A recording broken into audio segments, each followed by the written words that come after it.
Comrade ఆనంద్కు విప్లవ జోహార్లు. పీడిత ప్రజల విముక్తి కోసం దాదాపు 5 దశాబ్దాల పాటు అలుపెరగకుండా పోరాడిన ఒక విప్లవ కిరీటం 2023 మే 31వ తేదీ మధ్యాహ్నం 12:20 నిశ్చలనమైపోయింది.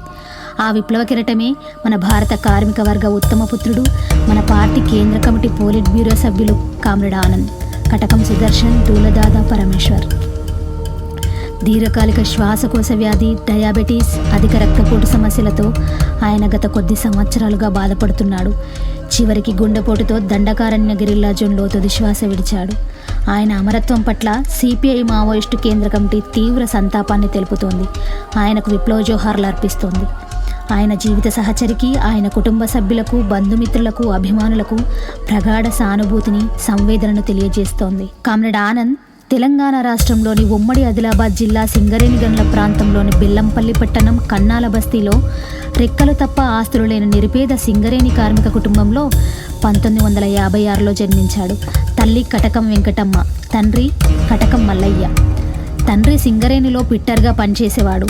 వారికున్న 6 పిల్లలలో కామ్రేడ్ సుదర్శన్ పెద్దవాడు. వారు పిల్లల పట్ల ప్రజాస్వామికంగా వ్యవహరించేవారు. మంచిర్యాలలో ఇంటర్ BSc పూర్తి చేసి ఆ తర్వాత హైదరాబాద్లో 1974లో మైనింగ్ డిప్లొమా చేశాడు. ఆ సమయంలోనే సుదర్శన్కి విప్లవోద్యమంతో సంబంధాలు ఏర్పడ్డాయి. 1975 సంవత్సరంలో రాడికల్ విద్యార్థి సంఘం ఏర్పాటులో క్రియాశీలక పాత్ర పోషించాడు. డిప్లొమా పూర్తి చేసిన తర్వాత తిరిగి బెల్లంపల్లికి వెళ్ళిన సుదర్శన్ అక్కడ పార్టీతో సంబంధాలు ఏర్పరచుకున్నాడు. ఇంట్లో ఈ స్వేచ్ఛా వాతావరణం ఉండడం, బెల్లంపల్లి పట్టణంలో కమ్యూనిస్టు రాజకీయ ప్రభావం ఉండడం వలన సుదర్శన్ సహజంగానే విప్లవ రాజకీయాల వైపు ఆసక్తి పెంచుకున్నాడు. కార్మిక కుటుంబంలో పుట్టి కార్మికుడిగా పనిచేయడం వల్ల కార్మికుల కష్టాలు, కడగళ్ళు దగ్గర నుండి చూసేవాడు. కార్మికుల జీవితాలను అధ్యయనం చేసేవాడు.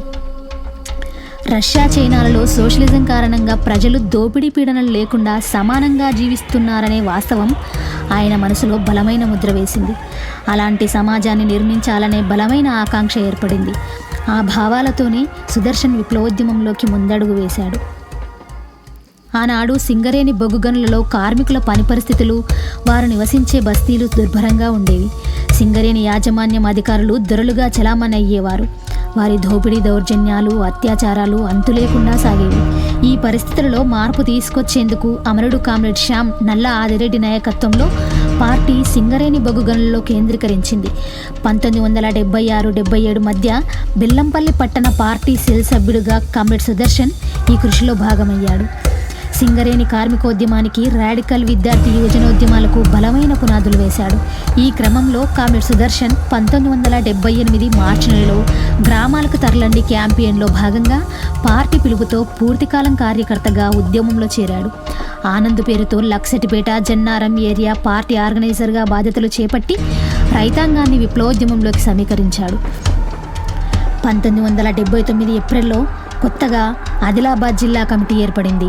కామ్రేడ్ శ్యామ్, ఆనంద్, గజ్జల గంగారంతో ఆ జిల్లా కమిటీ నిర్మాణమైంది. సుదర్శన్, కామ్రేడ్ కటకం సుదర్శన్, అమరవీరుల ఆశయాలను. కామ్రేడ్స్, నేను కొద్దిగా దూలదాద గురించి నేను చెప్తా. ఎందుకంటే నేను దూలదాతోటి చాలా కాలం నుంచి పనిచేస్తున్నా. అంటే నేను 81లో ఆదిలాబాద్కి పోవడం జరిగింది. అట్లా 82 నాకు పరిచయం అయ్యింది. అప్పుడు జిల్లా కమిటీ సెక్రటరీగా కొనసాగుతున్నాడు. నేను 82 లోపల చూడడం జరిగింది ఫస్ట్ సారి. అప్పటికి జిల్లా committee secretary. Comrade Anand Singareni కార్మిక వర్గంపై కేంద్రీకరించి ఆదివాసీ గ్రామీణ ప్రాంతాలలో వర్గ పోరాటాన్ని నిర్మించి విస్తరింపజేశాడు. గ్రామాలకు తరలండి క్యాంపెయిన్లలో యువతీ యువకులని సమీకరించి వారికి రాజకీయ తరగతులు నిర్వహించి వారికి సైద్ధాంతిక రాజకీయ అవగాహనను పెంపొందించాడు. ఆంధ్రప్రదేశ్ రాష్ట్ర కమిటీ కరీంనగర్, ఆదిలాబాద్ రైతాంగ పోరాటాలను ఉన్నత స్థాయికి అభివృద్ధి చేసేందుకు విముక్తి ప్రాంత లక్ష్యంతో గెరిల్లా జోన్ పర్స్పెక్టివ్ డాక్యుమెంట్ను రూపొందించింది. దీనిని అమలు చేయడానికి పార్టీ వ్యూహాత్మకంగా దండకారణ్య ప్రాంతంలోకి విప్లవోద్యమాన్ని విస్తరించే కృషిని చేపట్టింది. ఆదిలాబాద్ జిల్లా నుంచి కామ్రేడ్ ఆనంద్ ఈ కృషిలో భాగమయ్యాడు. ఈ క్రమంలోనే జిల్లాలో ఫారెస్ట్ అధికారుల దోపిడీ, వడ్డీ షావుకారుల దోపిడీకి వ్యతిరేకంగా, ఆదివాసుల భూములను గైరాదివాసీ భూస్వాములు బలవంతంగా లాక్కోవడానికి వ్యతిరేకంగా ఆదివాసీ ప్రజలను ఐక్యం చేసి పెద్ద ఎత్తున పోరాటాలను నిర్మించారు. 1981 ఏప్రిల్ 20న ఇంద్రవెల్లిలో జరిగిన రైతు కూలీ సంఘం మొదటి మహాసభలు జరుపుకునేందుకు సమీకృతులైన ఆదివాసీ రైతాంగంపై ఆనాటి కాంగ్రెస్ ప్రభుత్వం పోలీసులను దింపి విచక్షణారహితంగా కాల్పులు జరిపి 70 మంది ఆదివాసీలను పాశవికంగా హత్య చేసింది. కామ్రేడ్ ఆనంద్ ఇంద్రవెల్లి హత్యాకాండకు వ్యతిరేకంగా జిల్లాలో నిర్వహించిన నిరసనోద్యమానికి నాయకత్వం వహించాడు. భూస్వామ్య వ్యతిరేక కరీంనగర్, ఆదిలాబాద్ రైతాంగ పోరాటాలు దేశ చిత్రంపటంపైకి ప్రముఖంగా ముందుకు వచ్చాయి. అప్పుడు అంటే ఆదిలాబాద్ జిల్లా లోపల షావుకారుల దోపిడీ, ఫారెస్ట్ అధికారుల దోపిడీ చాలా బలంగా కొనసాగేది. అలాంటి టైం లోపల ఆదివాసీ ప్రాంతాల లోపలికి జిల్లా కమిటీ అనుకొని ఆ పద్దు లోపల ఈ అప్పుడు ఒక ఆర్గనైజర్ను దాసర్ లక్ష్మీకాంతం అనే అతను ఉంటే అతన్ని ఈ వాంకిడి ఆసిఫాబాద్ ప్రాంతాల లోపలికి ఈ వెనుకబడ్డ ఆదివాసీ ప్రాంతాల ఆర్గనైజర్ పంపించి అలాంటి పోరాటాలు సృష్టించడం కోసం, కదిలించడం కోసం ప్రజలు అప్పుడు జిల్లా కమిటీ ప్రయత్నించి అందులో దులదాదా కృషి చేసిండు. ఈ క్రమంలో పట్నే ఆదిలాబాద్ ప్రాంతాల లోపల కూడా ఈ ఆదివాసీ సమస్య పోడు భూముల సమస్య కాబట్టి, ఈ షావుకారుల ఫారెస్ట్ అధికారుల సమస్య కాబట్టి ఆ సమస్య మీద ఎమర్జెన్సీ కాలంలో బలవంతంగా గుంజుకొని భూముల నుంచి బేదాఖలు చేసిండ్రు. కాబట్టి ఆ సమస్య మీద దృష్టి పెట్టి అటు ఆదిలాబాద్, ఉట్నూరు ప్రాంతాల లోపల, ఇంద్రవెల్లి ప్రాంతాల లోపల ఆర్గనైజేషన్ కోసం అటు ఆర్గనైజేషన్స్ పంపించిండ్రు.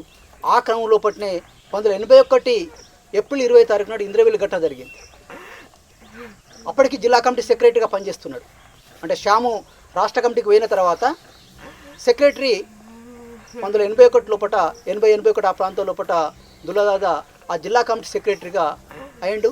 అట్లాంటి ఇంద్రవెల్లి పోరాటానికి ప్రత్యక్షంగా నాయకత్వం వహించిండు. అక్కడ 1980లో ఆదిలాబాద్ జిల్లా కమిటీ కార్యదర్శిగా ఉన్న కామ్రేడ్ శ్యామ్ రిలీవ్ అయినప్పుడు కామ్రేడ్ ఆనంద్ జిల్లా కమిటీ సెక్రటరీగా ఎన్నికయ్యాడు. ఆదిలాబాద్, గడ్చిరోలి, బస్తర్, విశాఖపట్నం, తూర్పుగోదావరి జిల్లాల వరకు విస్తరించి ఉన్న దండకారణ్య ప్రాంతంలో విప్లవోద్యమాన్ని పురోగమింపజేసే క్రమంలో 1987 ఫిబ్రవరిలో దండకారణ్య ఫారెస్ట్ కాన్ఫరెన్స్ జరిగింది. అందులో ఫారెస్ట్ కమిటీ ఏర్పడగా కామ్రేడ్ ఆనంద్ ఎఫ్సి సభ్యుడిగా ఎన్నికయ్యాడు. 1990లో బాలాఘాట్, రాజనందిగాం, గోందియా జిల్లాలోకి విస్తరించిన దళాలకు నాయకత్వం వహించాడు. దండకారణ్య విప్లవోద్యమ నిర్మాణంలో ఒకరిగా కీలక భూమిక పోషించాడు. 1985లో ఆంధ్రప్రదేశ్లో ఎన్టీఆర్ ప్రభుత్వం విప్లవోద్యమంపై అప్రకటిత యుద్ధాన్ని ప్రారంభించింది.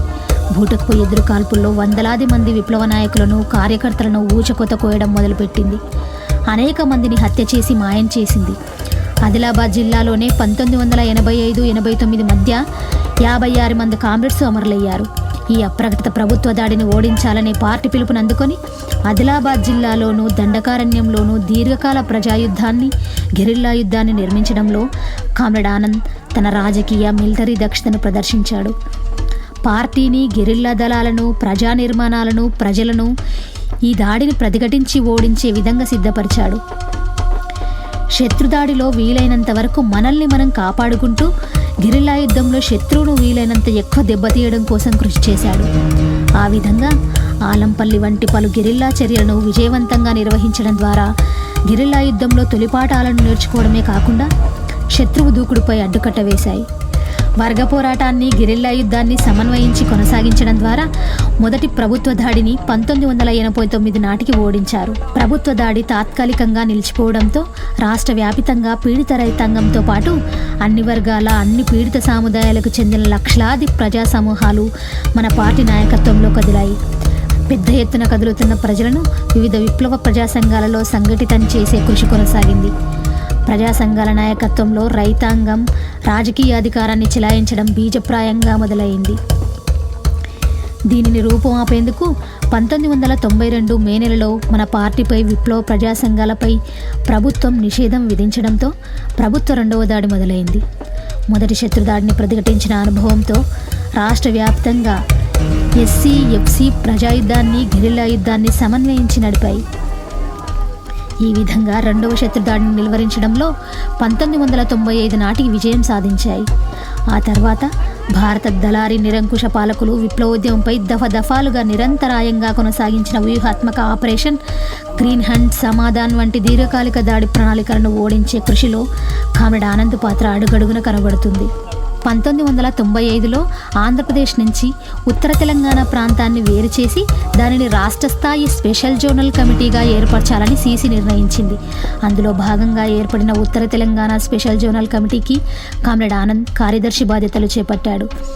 1995లో జరిగిన అఖిల భారత ప్రత్యేక కాన్ఫరెన్స్లో కామ్రేడ్ ఆనంద్ కేంద్ర కమిటీ సభ్యుడిగా ఎన్నికయ్యాడు. ప్రజాయుద్ధం, గెరిల్లా యుద్ధం తీవ్ర స్థాయిలో జరుగుతున్న ఉత్తర తెలంగాణకు 2000 సంవత్సరం వరకు ప్రత్యక్షంగా బాధ్యతలు అందించి విశేష అనుభవం గడించాడు. 2001లో జరిగిన మునుపటి భారత communist party ML people's war 9వ కాంగ్రెస్లో మరోమారు కేంద్ర కమిటీ సభ్యుడిగా ఎన్నికై పొలిట్ బ్యూరో సభ్యుడయ్యాడు. సెంట్రల్ రీజనల్ బ్యూరో ఇన్ఛార్జి బాధ్యతలు చేపట్టాడు.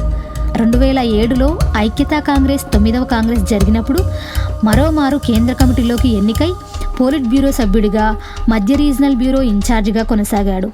2017లో అనారోగ్య కారణాలతో స్వచ్ఛందంగా సిఆర్బి ఇన్ఛార్జి బాధ్యతల నుండి వైదొలిగి పోలిట్ బ్యూరో సభ్యుడిగా కొనసాగుతూ వచ్చాడు. సైద్ధాంతిక రాజకీయ నిర్మాణ రంగాలలో పార్టీ నాయకుడిగా కామ్రేడ్ ఆనంద్ కృషి ఎనలేనిది. ఎప్పటికప్పుడు పార్టీ సిద్ధాంతాన్ని, పార్టీ పంథాన్ని సంపద్వంతం చేయడంలో ఆయన ముందుండేవాడు. అంతర్జాతీయ, దేశీయ పరిస్థితులను అంచనా వేసి మారుతున్న పరిస్థితులకు అనుగుణంగా తగిన కర్తవ్యాలను రూపొందించుకోవడంలో చొరవను ప్రదర్శించేవాడు. పార్టీకి చెందిన పలు కొత్త డాక్యుమెంట్లు, పాలసీ పేపర్ల తయారీలలో క్రియాశీలంగా ఉండేవాడు. సైద్ధాంతిక రాజకీయ అంశాలను ఎంచుకొని పార్టీ పత్రికలకు, ప్రధాన స్రవంతి మీడియాకు వ్యాసాలు రాసేవాడు. పార్టీ క్యాడర్లకు, విప్లవ ప్రజానికానికి విప్లవ రాజకీయాలను అందించి వారిని ఆచరణలో దించేవారు. సామ్రాజ్యవాద ప్రపంచీకరణ, ఆర్థిక విధానాల ఫలితంగా మన ఉద్యమ ప్రాంతాలలో వర్గ పోరాటాల ఫలితంగా వస్తున్న మార్పులను పరిశీలించేవారు. ఆంధ్రప్రదేశ్ సామాజిక పరిశోధన డాక్యుమెంట్ ద్వారా మార్పులకు అనుగుణంగా నిర్దిష్ట ఎత్తుగడలు రూపొందించడంలో ముఖ్య పాత్ర పోషించాడు. ఎంత లోతైనటువంటి ఒక విశ్లేషణ, వాటి పరిష్కారం పట్ల ఎంత గాఢత, లేకుంటే ఒక దృఢ సంకల్పము, అందుకు అనుగుణంగా మొత్తం పార్టీని ఎట్లా ఆలోచింపజేయాలి, పార్టీని కాదు మొత్తం ప్రజల్ని కూడా దానికి ఎట్లా మలచాలి అనేటువంటి చాలా విలువైనటువంటి విషయాల్ని మాతో పంచుకున్నాడు. కేవలం సైద్ధాంతిక రాజకీయపరమైనటువంటి విషయంగానే కాదు, వాస్తవ పరిస్థితుల్ని చాలా లోతుగా సరైనవిగా విశ్లేషిస్తున్నాడు. ఇవాళ ఉన్నటువంటి భారత రాజకీయ పరిస్థితిని, ప్రపంచ పరిస్థితుల్ని సరిగ్గా విశ్లేషిస్తున్నాడు. మన శక్తి ఏంటిది, శత్రు శక్తి ఏంటిది కూడా సరిగ్గా చెప్పిండు. అందుకు ఏం చేయాలి, ఇంకా చెప్పాలంటే భారత విప్లవోద్యమ గమనం ఎట్లా ఉంటుంది అనేది కూడా మనకి 50 ఏళ్ళ అనుభవాల నుంచి మనం ఎట్లా ఆలోచించాలి అనేటువంటి చాలా విలువైనటువంటి విషయాన్ని చెప్పింది. పార్టీలో తప్పులకు వ్యతిరేకంగా జరిగిన దిద్దుబాటు ఉద్యమాలలో పాల్గొన్నాడు. వాటికి నాయకత్వం కూడా అందించాడు. 1984లో ఆంధ్రప్రదేశ్ రాష్ట్ర కమిటీలో తలెత్తిన 6 చెడులకు వ్యతిరేకంగాను, ఆ తర్వాత శిక్షణ దిద్దుబాటు ఉద్యమాలు నడపడంలో కామ్రేడ్ ఆనంద్ క్రియాశీలంగా ఉన్నాడు. పార్టీ 1990ల చివరలో, 2000 ప్రారంభంలో ఐక్యతా కాంగ్రెస్ 9వ కాంగ్రెస్ తర్వాత చేపట్టిన శిక్షణ దిద్దుబాటు ఉద్యమాలను తాను బాధ్యత వహించే ప్రాంతాలలో చురుగ్గా నడిపారు. దిద్దుబాటు ఉద్యమాలలోని పాజిటివ్, నెగిటివ్ అంశాలను లోతుగా సమీక్షించి పార్టీని బోల్షీకరించే విధంగా కృషి చేశాడు. సమిష్టి పని విధానానికి, కేంద్రీకృత ప్రజాస్వామిక సూత్రానికి కట్టుబడి పార్టీలో మావోయిస్టు పనిశైలిని అభివృద్ధి చేయాలని బోధించాడు. పార్టీలో సైద్ధాంతిక రాజకీయ కృషే మన కృషి అంతటికి జీవనాడి అని మావో బోధించిన సూత్రాన్ని తన తుదిశ్వాస వరకు ఆచరించేందుకు కృషి చేశాడు. విప్లవ ప్రచారంలో, విప్లవ సాహిత్యం, పత్రికల ప్రచురణలో నిరంతరం విశేష కృషి చేశాడు. ఎఫ్సి బాధ్యతలు చూస్తున్నప్పుడు జంగు పత్రిక కంట్రిబ్యూటర్గా, ఆ తర్వాత క్రాంతి పత్రిక సంపాదకుడిగా అనేక సంవత్సరాల పాటు పనిచేశాడు. ప్రజా విముక్తి, ఎర్ర జెండా, పీపుల్స్ వార్ పత్రికలకు అనేక వ్యాసాలు రాశాడు. 2018లో పీపుల్స్ మార్చ్ పత్రికను పునఃప్రారంభించి సంపాదక బాధ్యతలు నిర్వహించారు. గత 2 సంవత్సరాలుగా కేంద్ర కమిటీ అధికార ప్రతినిధిగా ముఖ్యమైన పాత్ర పోషించాడు. పార్టీలో 2 సందర్భాలలో అంతర్గత సంక్షోభాలు తలెత్తినప్పుడు వాటి పరిష్కారం కోసం జరిగిన పంథాల మధ్య పోరాటాలలో క్రియాశీలక పాత్ర పోషించారు. నిర్మాణ అరాచకత్వాన్ని, విచ్ఛిన్నకర పద్ధతులను తిప్పికొట్టడంలో పార్టీ అనుసరించిన సూత్రబద్ధమైన పోరాటంలో కామ్రేడ్ ఆనంద్ క్రియాశీలకంగా పాల్గొన్నాడు. పార్టీ పంథాపై ఆధారపడి క్యాడర్లను సమైక్యంగా నిలపడంతో వారిలో ఆత్మవిశ్వాసాన్ని కలిగించి సంక్షోభాలు పరిష్కరించడంలో తన వంతు కృషి చేశారు. నక్సల్బరీ తాత్కాలిక వెనుకంజ తర్వాత చీలికలు పేలికలు అయిన వాటిలో నిజమైన విప్లవ పార్టీలను గ్రూపులను ఐక్యం చేయాలని, వారితో సౌహార్ద సంబంధాలను కొనసాగించాలని, దేశంలో ఒకే విప్లవ కమ్యూనిస్టు పార్టీని స్థాపించడం ద్వారానే విప్లవాన్ని విజయం వైపుగా నడిపించగలమని కామ్రేడ్ ఆనంద్ మనస్ఫూర్తిగా భావించాడు. అందుకు తన వంతు కృషిని చివరి వరకు కొనసాగించాడు. పార్టీ యూనిట్ CPI-ML పీపుల్స్ వారు కలిసి ఐక్య పార్టీ ఏర్పడడంలోనూ, అలాగే MCCI CPI-ML పీపుల్స్ వారికి మధ్య ఐక్యత ఏర్పడి CPI మావోయిస్టును స్థాపించిన జాయింట్ కేంద్ర కమిటీ సమావేశంలో కూడా ఆయన పాల్పంచుకున్నారు.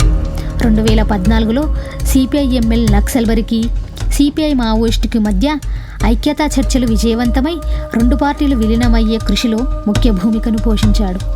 కామ్రేడ్ ఆనంద్ అమరుడయ్యే నాటి వరకు దీర్ఘకాల ప్రజాయుద్ధ మైదానంలో ఉండి అనేక ఆటుపోట్లను ఒడిదుడుకులను తట్టుకొని రాటుదేలిన నాయకుడు. అనేక అనుభవాల ఘని ఆయన. లోతైన అధ్యయనం, నిర్దిష్ట పరిశీలన, దీర్ఘదృష్టితో పనిచేయడం, కష్టపడి పనిచేయడం, ఒడిదుడుకులలో నిశ్చలంగా ఒక స్థిరమైన దృఢ సంకల్పంతో పనిచేయడంలో కామ్రేడ్ ఆనంద్ ఆదర్శంగా నిలిచాడు. తద్వారా ఆయన పార్టీ ఉన్నత స్థాయి నాయకత్వ కమిటీలలో, క్యాడర్లలో అపారమైన విశ్వాసాన్ని సంపాదించుకున్నారు. ఆయన యావత్తు కృషి విద్యార్థి యువజనులకు, కార్మికులకు, పార్టీ కార్యకర్తలకు, నాయకులకు, PLGA యోధులకు, కమాండర్లకు, మొత్తం విప్లవ శిబిరానికి సదా గొప్ప ప్రేరణాదాయంగా నిలిచి ఉంటుంది. కామ్రేడ్ ఆనంద్ ఎలాంటి ఆడంబరాలు లేకుండా చివరి వరకు సాదాసీద జీవనశైలి అనుభవించాడు. విప్లవం పట్ల, విప్లవ సిద్ధాంతం MLM పట్ల, పీడిత ప్రజల పట్ల అంకిత భావాన్ని, కార్మిక వర్గ దృఢ సంకల్పాన్ని, విమర్శనాత్మక దృక్పథాన్ని, ఉన్నతమైన కమ్యూనిస్టు విలువలను అభివృద్ధి చేసుకోవడం ద్వారా నిజమైన కమ్యూనిస్టుగా చివరి వరకు కొనసాగాడు.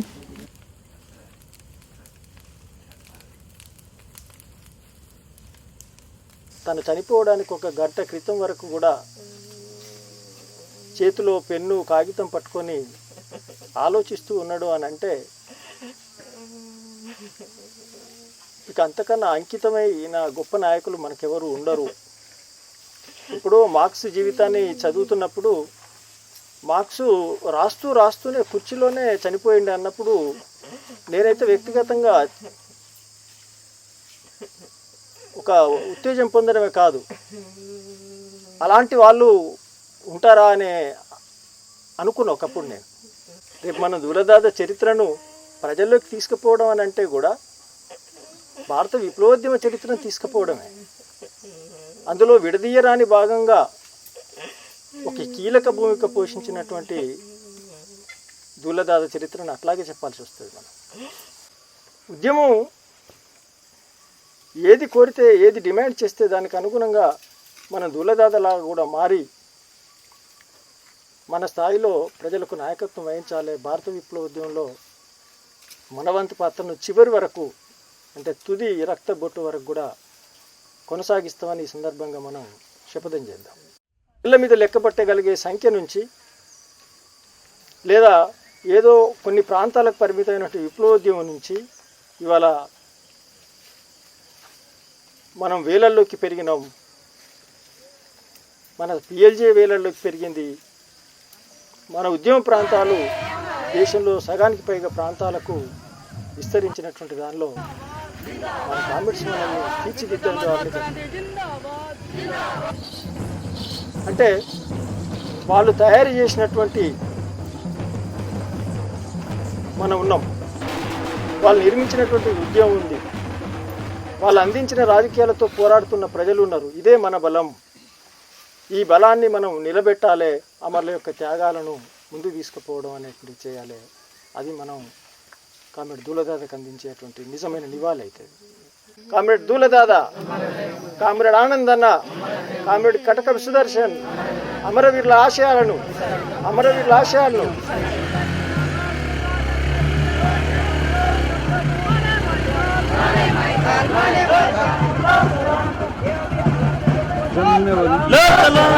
सलाम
ఆదిలాబాదు జిల్లాలోన బెల్లంపల్లి పట్టణంలో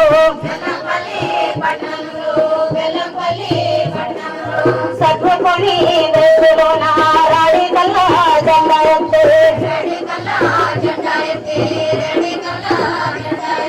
రాడి కల్లా జెండా పట్టిలో రానమన్నారతలే పట్టాము సుదర్శనలకు పండిత జోహారులే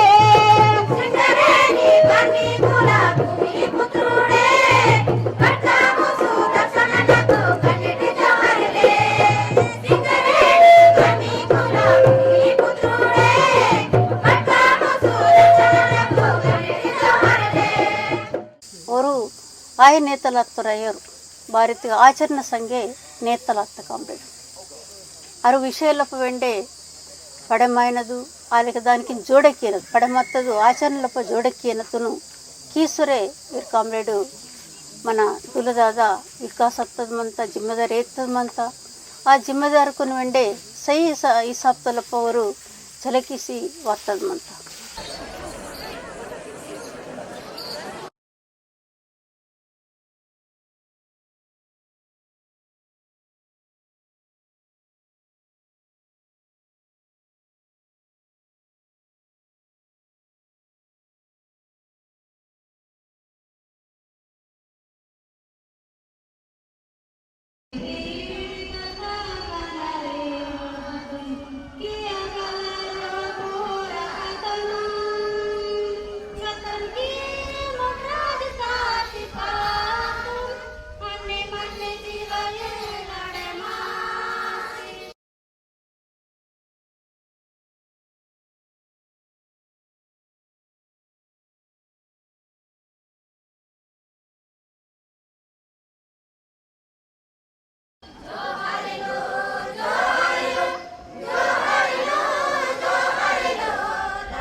కామ్రేడు దూలదాద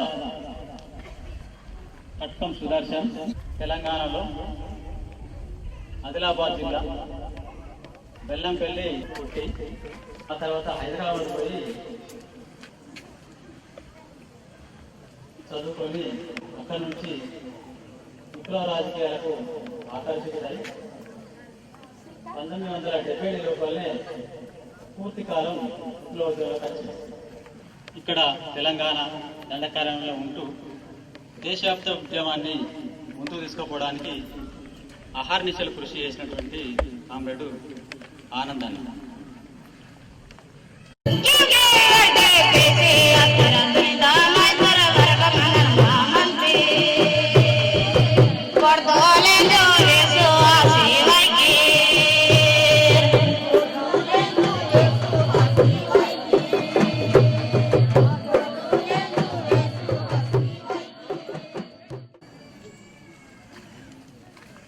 సామ్రాజ్యవాదుల దోపిడీలో గురవుతున్నటువంటి జాతి ఉద్యమాలపైన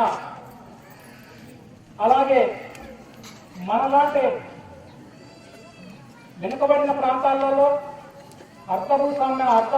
అర్ధవర్ష దేశాలలో కొనసాగుతున్నటువంటి ఒక ప్రజాస్వామిక విప్లవాలపైన ప్రాథమికమైనటువంటి దాడి కొనసాగుతుంది. తన ఆదర్శాలను తీసుకోవాల్సింది ఒక కష్టకాలంలో దళాలు లేనప్పుడు తుపాకులు లేనప్పుడు తను కూడా సింగిల్గానే పనిచేస్తూ దళాలను నిర్మించిండు. మొట్టమొదట్లో ఏ దళాలు వచ్చినప్పుడు ఆయన ఒక దళానికి కమాండర్ అక్కడ దళాలను నిర్మించిండు. దాడులు జరిగితే అక్కడ దాడులు జరిగితే కూడా చనిపోతే కూడా అక్కడ క్యాడర్ను సిద్ధాంతపరంగా రాజకీయంగా నిలబెట్టి ఒక డివిజన్ ఉద్యమంగా డెవలప్ చేసిండు. అట్లా అంచెలంచెలుగా ఎదుగుతూ ప్రపంచ సోషలిస్ట్ విప్లవం కోసం తను చనిపోయే వరకు కూడా చాలా సీరియస్గా కృషి చేసింది. దూలదాల చరిత్రను ఈ విప్లవోద్యమంతో వేరు చూడమనేటువంటి దృష్టి పరిస్థితిలో సాధ్యం కాదు. కాబట్టి తను మనకు ఒక విముక్తి మార్గాన్ని చూపెట్టిండు. ఆ విముక్తి మార్గంలో మనమంతా ప్రయాణించడానికి మనమంతా దృఢంగా పనిచేయడానికి శత్రువు ఎన్ని దాడులు మన మీద ప్రయోగించిన ఎదుర్కోవడానికి సాయుధం కావడానికి సంసిద్ధం కావాలనేటువంటిది ఇదే నేను కోరుతున్నా. ఈ సందర్భంగా అమరవీరుల యొక్క ఆశయాలను మనం తుద వరకు తీసుకెళ్ళాలి, వాటిని విజయవంతం చేయాలి అని అంటే అది కేవలం మనం మాట్లాడుకుంటే చెప్పేసుకుంటే అయ్యేది కాదు. ఆచరణలో ప్రజాయుద్ధంలో ఎంతో దూరం తీసుకెళ్ళి దాన్ని విజయవంతం చేయాల్సిన అవసరం ఉంది. కామ్రేడ్ దూలదాద నుంచి మనం నేర్చుకోవాల్సింది అనుకున్నప్పుడు మనం ఎవరమైనా కూడా చివరి క్షణం వరకు కూడా మనం ముందున్నది ప్రైమరీ విప్లవం, ప్రథమ కర్తవ్యం. మనం విప్లవం కోసం వచ్చినాం, విప్లవం కోసం పనిచేస్తున్నాం, విప్లవం కోసం త్యాగం చేస్తున్నాం. కాబట్టి మనం కూడా కామ్రేడ్ దూలదాద ఆశయాల వెలుగు లోపట దూలదాద యొక్క చెప్పిన మాటలను దృష్టిలో పెట్టుకొని, ఆయన చెప్పిన రాజకీయాలను దృష్టిలో పెట్టుకొని మనం కూడా ఆ బాట లోపట మరింత గట్టిగా పనిచేయాల్సిన అవసరం ఉన్నది. ఎందుకంటే శత్రువు వల్ల మనల్ని సూరజ్కుండ వ్యూహాత్మక దాడిలో భాగంగా పూర్తిగా సమూలంగా నిర్మూలించాలనే పథకంతో పనిచేస్తున్నాడు. డ్రోన్స్ తిరుగుతున్నాయి, హెలికాప్టర్స్ తిరుగుతున్నాయి, 24 వరకు పూర్తి కథం చేస్తానని మాట్లాడుతున్నాడు.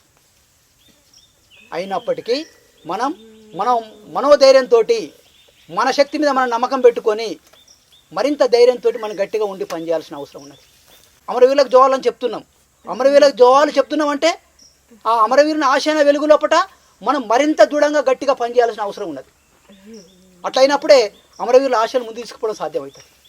ఎందుకంటే విప్లవోద్యమం తీసుకుపోవాలనుకున్నప్పుడు అనుకూలతల కంటే ఇప్పుడు అనానుకూలతలు ఎక్కువ ఉన్నాయి. కాబట్టి ఈ అనానుకూలతల మధ్యలో కూడా మన శక్తులను కాపాడుకుంటూ, మన క్రియాత్మక శక్తులు రక్షించుకుంటూ ఎట్లా పనిచేయాలనేది మనం మన శక్తులను కాపాడుకుంటూ పనిచేయాల్సిన అవసరం ఉంది. మన పార్టీని కాపాడుకోవాల్సిన అవసరం ఉన్నది. ఆయన విప్లవానికి చేసిన సేవలు అజరామరంగా నిలిచే ఉంటాయి. వాస్తవానికి ప్రజలు, వర్గ పోరాటం, సాయుధ విప్లవోద్యమమే ఒక సామాన్యమైన ఆనందును ఒక గొప్ప కమ్యూనిస్టుగా తీర్చిదిద్దాయి. కఠినమైన వర్గ పోరాటంలోనే ఆయన రాటుదేలి ఉన్నత స్థాయికి ఎదిగారు. విప్లవోద్యమాలు ఈ విధంగానే నాయకులను సృష్టిస్తాయి. తిరిగి ఆ నాయకులు విప్లవోద్యమాలను విజయపథంలో నడిపిస్తారు. విప్లవోద్యమానికి దారితీసి దాని పురోగమనానికి దోహదపడే విప్లవ పరిస్థితులే దాని నాయకులను కూడా సృష్టిస్తాయి. ప్రపంచ విప్లవోద్యమ చరిత్రలో ఇది పదే పదే రుజువైన సత్యం. నేటి అనుకూల పరిస్థితులను ఉపయోగించుకొని పార్టీ స్వీయాత్మక కృషిని నిర్వహించడం ద్వారా, వర్గ పోరాటాన్ని, ప్రజాయుద్ధాన్ని పెంపొందించడం ద్వారా కామ్రేడ్ ఆనంద్ వంటి వేలాది మంది నాయకులు ఉద్భవిస్తారు. వారు వర్గ పోరాట కొలిమిలో రాటుదేలుతారు. కామ్రేడ్ ఆనంద్ తన సైద్ధాంతిక రాజకీయ కృషి ద్వారా, ఆచరణ ద్వారా దీనికి ప్రాతిపదికను ఏర్పరిచారు. గజ్జెల గంగారం అమరత్వం ఆనంద్ వంటి అనేక మంది కామ్రేడ్స్ ముందు ఒక ఆదర్శంగా నిలిపింది. అలాగే ఆనంద్ త్యాగాలను ఆదర్శంగా తీసుకొని అనేక మంది విప్లవకారులు ముందుకు వస్తారు, విప్లవానికి నాయకత్వం వహిస్తారు. ఆయన ఆశయాన్ని కొనసాగించడం అంటే పార్టీ చరిత్రతో పినవేసుకుపోయిన ఆయన జీవితాన్ని అధ్యయనం చేయడం, కార్మిక వర్గ దృష్టికోణాన్ని అలవర్చుకోవడం, ఏటికి ఎదురెదడం, గుండెనిబ్బరం పెంపొందించుకోవడం, విప్లవం గెలుస్తామన్న దృఢ విశ్వాసంతో మార్క్సిజం, లెనినిజం, మావోయిజాన్ని, పార్టీ పందాను పీడిత ప్రజలను అంటిపెట్టుకొని అకుంఠిత దీక్షతో భారత ప్రజాయుద్ధం కోసం మన యావత్తు శక్తిని వెచ్చించి పనిచేయడం, విప్లవాన్ని పురోగమింపజేయడమే కామ్రేడ్ ఆనంద్కు నిజమైన నివాళి. ఇది చైతన్యవంతమైనటువంటిదా, చైతన్యానికి అవతలదా వ్యూహం అనేటువంటిది, నిర్దిష్ట దశ అనేటువంటిది మన చైతన్యంకు లోబడి లేదు కదా. సొసైటీ అనేటువంటి దాని డెవలప్మెంట్ అది ఆ కోర్స్ తీసుకుంటుంది. భూస్వామ్య విధానం వ్యతిరేకంగా బానిసలు తిరుగుబాటు విధానానికి వ్యతిరేకంగా, తర్వాత పెట్టుబడిదారుల వ్యతిరేకంగా కార్మిక వర్గం తిరుగుబాటు చేస్తుంది. ఇది ఒక సామాజిక వర్గ పోరాటం అనేటువంటి ఒక సామాజికమైనటువంటి ఒక ప్రక్రియ నడుస్తుంది. ఇది నువ్వు క్రియేట్ చేసేది కాదు, నువ్వు ఇది సృష్టించేది కాదు. కానీ దీన్ని త్వరితం చేసి దాన్ని కూల్చగలుగుతావు, లేదా దాన్ని ఇంకా ఆ పరిణామాన్ని ఇంకా త్వరితం చేయగలుగుతావు తప్ప నువ్వు వెంటనే ఇక్కడి నుంచి ఫ్యూడలిజానికి రాకుండా పెట్టుబడిదారి విధానానికి రావడం సాధ్యం కాదు. మనకు పెట్టుబడిదారి విధానానికి రాకుండా సోషలిజానికి పోవడం సాధ్యం కాదు. ఇది అనివార్యం అన్నట్టు అంతే. ఆ దశల గుండా ప్రయాణిస్తేనే మనం సొసైటీ అనేటువంటిది ఇంకో స్టేజ్కి పోతుంది. కాబట్టి ఇది మార్క్సిజం చెప్తున్నటువంటిది, వాస్తవంగా మనకు ఉన్నటువంటిది. ఇదంతా మార్క్సిజం ఆలోచన విధానం ప్రకారం, మావోయిస్ట్ సిద్ధాంతం ప్రకారం ఇదంతా చూస్తే కూడా ఒక స్టేజ్ నుంచి ఇంకో స్టేజ్కి పోతుంది అన్నమాట. కాబట్టి దీన్ని మనం చూసినప్పుడు వ్యూహం అనేటువంటిది ఏది అని అంటే నువ్వు క్రియేట్ చేసేది కాదు. వ్యూహం అనేటువంటిది దాన్ని నువ్వు అర్థం చేసుకొని, ఇగో ఈ స్టేజ్ ఉంది, ఈ స్టేజ్లో ఈ వర్గాలు ఉన్నాయి, ఈ వర్గ సంఘర్షణ జరుగుతున్నది, ఈ డేటా ఇది ఉంది, ఇలాంటివి జరుగుతుంది అనేటువంటి దాన్ని ఆధారం చేసుకొని ఎవరితో శత్రువులు ఎవరు మిత్రులు ఎవరు ఆ స్టేజ్లో నీకు అనేటువంటిది నువ్వు డిసైడ్ చేసుకోవాలి తప్ప నేను దీన్ని వ్యూహాన్ని ఇట్లా రచిస్తా అంటే ఎవరు రచించలేరు. అది రచించడం సాధ్యమే కాదు. గెరిల్లా యుద్ధం అయితే చేయొచ్చు. మనం గెరిల్లా యుద్ధం ఎక్కడైనా చేయొచ్చు. అది పంజాబ్లో చేయొచ్చు, ఇరాక్లో చేస్తున్నారు, ఆఫ్ఘనిస్తాన్లో కొండలలో చేస్తుండ్రు, ఇరాక్ మైదానాల్లో చేస్తుండ్రు, పట్టణాల్లో చేస్తున్నారు. ఒకప్పుడు జపాన్లో చేసిండ్రు, లేకుంటే ఇంకెక్కడైనా కూడా గెరిల్లా యుద్ధం చేయడం సాధ్యమే. కానీ మరి ఇక్కడ ఉన్నటువంటి కండిషన్లలో ఈ గెరిల్లా యుద్ధాన్ని ఎట్లా తీసుకెళ్లడం అనేటువంటిది ఇది ఒక సమస్య అనేటువంటిది. తర్వాత మూడో విషయం, పోస్ట్ మోడర్నిజానికి వ్యతిరేకంగా సమర్థవంతంగా పోరాడడం. పోస్ట్ మోడర్నిజానికి వ్యతిరేకంగా మనం అన్ని రంగాలలో, అంటే పోస్ట్ మోడర్నిజం సిద్ధాంతాన్ని వ్యతిరేకిస్తాం, దాని నుంచి పీపుల్ అంతా బయటికి తీసుకొచ్చి పార్టీ కింద ఎట్లా యూనిఫై చేయడం అనేటువంటిది. పార్టీ కింద అంటే అన్ని స్రవంతులు, మహిళా స్రవంతి కావచ్చు, క్యాస్ట్ స్రవంతి కావచ్చు, ఇంకా వివిధ సెక్షన్స్ కు సంబంధించినటువంటి స్రవంతులు కావచ్చు, వీటన్నిటిని కూడా మనం పార్టీకి, అంటే ఒకప్పుడు పార్టీ కింద సాలిడ్గా ఉన్నటువంటి మాస్ బేస్ అంతా కూడా డిస్పర్స్ అయిపోయింది. ఇది మనం కేవలం ఓటమి చెందడం అని అంటే కేవలం మిలిటరీ పరంగా ఓటమి చెందడం అనేటువంటి సమస్యను ఒక్కదానిగానే చూస్తే మనకు చాలా సమస్యలు ఎదురవుతాయి. కానీ మనం చూడాల్సినటువంటిది ఏంటిది అని అనుకున్నప్పుడు మనం అనేక రంగాల, అంటే ఎల్ఐసి అని అంటేనే అనేక రంగాల దాడి కాబట్టి అనేక రంగాలలో జరిగిన ఫెయిల్యూర్స్ ఏంటిది, ఒక ప్లాన్ గా సామ్రాజ్యవాదం మన మీద దాడి చేసినటువంటి దాన్ని మొత్తం అధ్యయనం చేయడం అనేటువంటి దాని ద్వారానే వాస్తవమైనటువంటి టాక్టిక్స్ మనం రూపొందించుకోగలుగుతాం. కాబట్టి అట్లా చూసినప్పుడు ఇప్పుడు మనకు రిపోర్ట్స్ వస్తున్నాయి, తెలంగాణ ఉద్యమం అంటే ఏంది, అనేక క్యాస్ట్ స్టూడెంట్స్ లో, అంటే అంత హైలీ ఎడ్యుకేషన్ అయినటువంటి వాళ్ళు కూడా క్యాస్ట్ సంఘాలలో సమీకృతమైనటువంటి ఉన్నది, ఎంత బలంగా ఉన్నది అనేటువంటిది మనకు ఇవాళ కనబడుతున్నాయి. కమ్యూనిస్టు తర్వాత విముక్తి, దాని రాజకీయాలకు సంబంధించినటువంటిది, అది ఒక నాయకత్వ స్థానంలో ఇవాళ నిలబడేటువంటి పరిస్థితులు, ఐడియాలజికల్ గా అంగీకరించేటువంటి పరిస్థితి, ఆర్గనైజేషన్లుగా అంగీకరించేటువంటి పరిస్థితి అనేటువంటిది ఇవాళ మనకు కనపడడం లేదు. ఒక మాస్ స్ట్రగుల్స్, పెద్ద ఎత్తున సామ్రాజ్యవాద వ్యతిరేక పోరాటాలు కావచ్చు, అనేక రకాల పోరాటాలు ముందుకొచ్చినప్పటికీ ఇలాంటి స్థితి సొసైటీ అంతా బిక్రావ్ అయిపోయి, డిస్పర్స్ అయిపోయి, ఎక్కడికక్కడ శక్తులన్నీ డిస్పర్స్ అయ్యి ఇవి ఒక పార్టీ నాయకత్వం కింద పోరాడాలనేటువంటి పరిస్థితులు ఏర్పడిన తర్వాత ఈ పోరాటాలన్నీ విఫలం కాక తప్పవు. కాబట్టి దాన్ని మనం ఎట్లా యూనిఫై చేయడం, అందుకని ఐడియాలజికల్ గా, పొలిటికల్ గా, మిలిటరీ పరంగా, తర్వాత క్లాస్ ఆస్పెక్ట్ నుంచి, తర్వాత మాస్ ఆస్పెక్ట్ నుంచి, తర్వాత ఎల్ఐసి ఎత్తుగడలను మనం ఎదుర్కొనేటువంటి దాంట్లో అవలంబించాల్సినటువంటి ఎత్తుగడలలో పార్టీని పూర్తిగా ఎడ్యుకేట్ చేయడం అనేటువంటిది ఇది ముఖ్యమైనటువంటి కర్తవ్యం ఏపీకి సంబంధించినంత.